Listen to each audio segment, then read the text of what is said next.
ओम नमः शिवाय।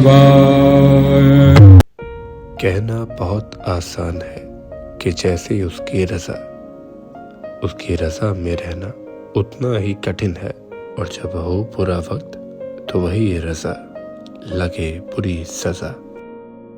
28वां अध्याय भाग दूसरा। हे ऋषियों, शक्ति से आरंभ करके पृथ्वी तक शिव तत्व से ही पैदा होते हैं।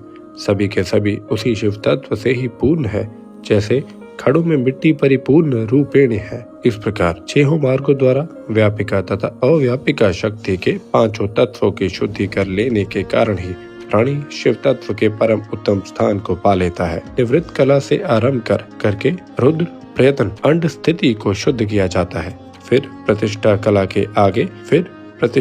के आगे है अव्यक्त, वह अगोचर है, उसकी शुद्धि होती है। उसी प्रकार विद्या कला के आगे विश्वेश्वर प्रयत्न की शुद्धि होती है।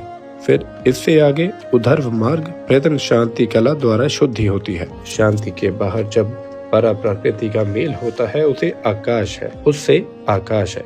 इसी प्रकार के 5 तत्व गिने गए हैं।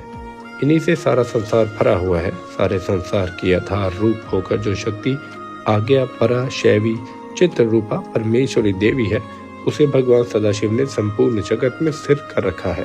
किंतु यह वह शक्ति है जिससे आत्मा विकार बंधन मुक्त आदि से युक्त नहीं होता। प्रयुक्त यह तो बंधन तथा मुक्ति दाता है, उसमें परमात्मा शिव का कोई व्यभिचार नहीं। भगवान शंकर ग्रही है अर्थात पुरुष है, शक्ति गृहिणी अर्थात पत्नी है।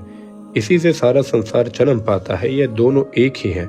इस प्रकार कारण कार्य के भेद से स्वयं शिव ही 2 प्रकार के हुए। कई लोग कहा करते हैं कि शिव तथा शक्ति परस्पर पति पत्नी जैसा व्यवहार करते हैं, एवं कई लोग शिव तथा शक्ति को एक ही रूप मानते हैं।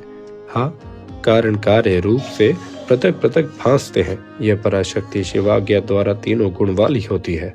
कार्यक्रम के भेद द्वारा 3 प्रकार की होती हुई ये 6 मार्ग पैदा करती है।